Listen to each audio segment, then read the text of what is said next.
2 years ago, Tim Sweeney, the CEO of Epic Games, was asked this question: will players be able to buy maps or buy things within maps using V-Bucks? And he said this: we know it's not in the immediate future, it's not what's needed, and it's not what players want right now. The current system rewards maps on being good, not having something behind a paywall. Well, that all changes soon. Now, we actually got an update today with some new stuff I want to show you. Now, it's not the biggest update, but we got some of the biggest news ever. There's a ton of changes coming to Fortnite, the ecosystem, how creators interact with players, etc. 3 really big changes coming, and I want to go over that first before I get into the new stuff. So the first really big ecosystem update is starting in December. Developers will be able to sell items directly from their Fortnite islands, opening up new revenue potential in addition to receiving engagement payouts from the Fortnite item shop sales. So we'll be able to sell things directly to players within our maps. They'll be able to spend V-Bucks on basically anything. Let's go over some of the details here. Developers will use a verse-based API and new UEFN tools to create and offer purchasable, durable items and consumable items in their games. Whoa. We'll be able to basically attach a verse API to anything in the game. So technically speaking, I could say, hey, instead of just getting in this car and driving around, I could put it behind a paywall where I could say, hey, if you want the car in my map, you're gonna have to spend 200 V-Bucks. And then the player can unlock it and they can have that advantage of having the car,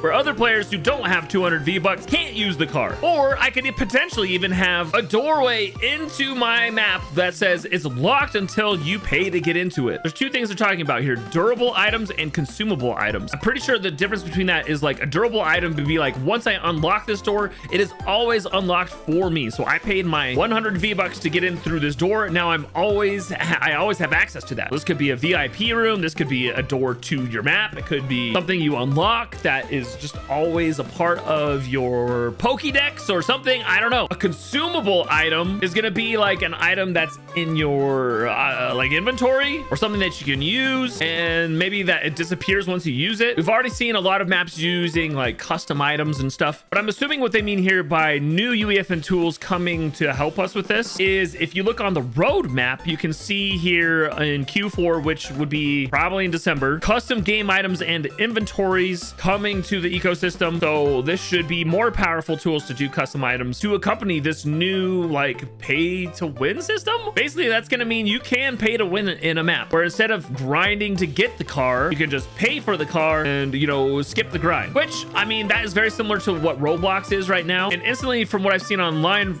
from people talking about this, is kind of a mixed bag of emotions. You know, a lot of people are excited. It's really great for creators, can make more money, because what's going to happen is a map that maybe only gets 100 or 200 players like consistently in it, concurrent players, can still make a decent living off of that if they provide really good content for them and they have players that really want to spend money to progress in that map. It can become a sustainable business for creators. But there's also this thing where, you know, people could abuse it and have lots of scammy stuff, tricking players into buying things. All of that stuff that you see on Roblox is definitely going to happen here in Fortnite. We're Andrew, who's one of the big like people in this space who's been around for a long time, is concerned that there's nothing stopping the entire ecosystem from becoming pay to win, except if there were a review system that players could write and warn other players not to play, which there's currently not a way for players to really say, hey guys, don't go in here, this is a scam, this is junk. So definitely some concerns here. But let's just talk about the economics for a second. So in Roblox, you can see right here, so when someone spends Robux on a game, the creator gets 25% of that sale. But for the next year in Fortnite, we're gonna get 74% of in-game sales. So if you spend 100 V-Bucks, we're getting 74 of those V-Bucks. Now, it's not gonna last like that forever. That price is only gonna last for the 2026 to like really kick off the system. After that, it's gonna drop to 37%. I don't know why it's such a steep drop off.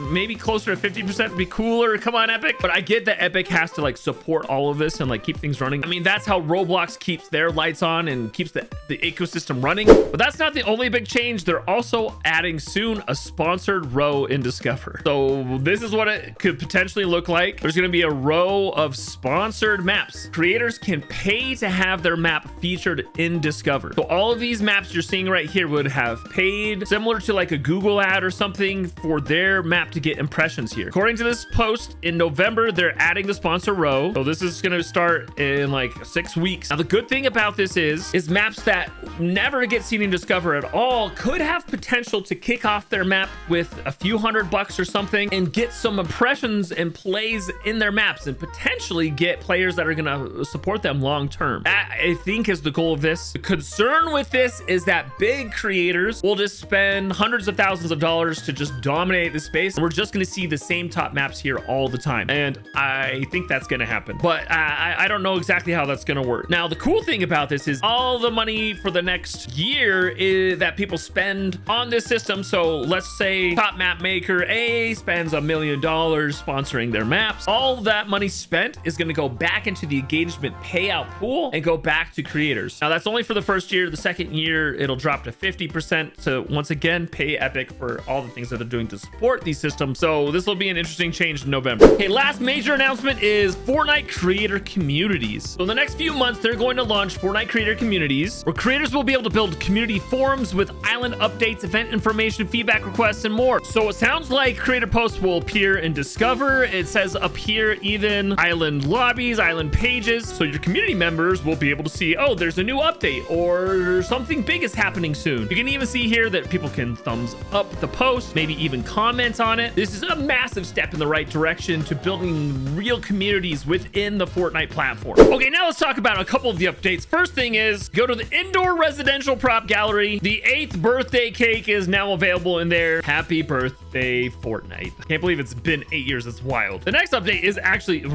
we've needed this for years. So in the phone booth, you'll notice this icon up there. Problem with that icon was it was always visible like all the time, but now there's a new setting where you can turn off the beacon. So that is fantastic. Finally, holy cow. And then finally, we got the Lone Wolf prefabs and galleries, which is awesome. This prefab is actually massive. I mean, look at this cool pool back here in the rear of the mansion. Very cool. I mean, this has a very opulent look and feel to it. Really cool for, like, I don't know, high-end buildings if you're ever gonna build it in your maps with like gold trim on it. Like, this is very cool. This comes obviously with all of the galleries associated with it, the gold railings, all the cool walls and doors, roof pieces, floor pieces, and then of course our prop gallery. What the heck is that? This thing is absolutely massive and it's invisible in the back. Wait, is this something you can like just have collision on it? Let's see. Oh, yep, it's got collision on it. So you got an invisible face or back end of the face. Whoa, look at this fountain. What is up with this fountain? It's just like floating here. There's like actually nothing in it. I feel like there's something wrong with this. I feel like it's missing some pieces. So this bright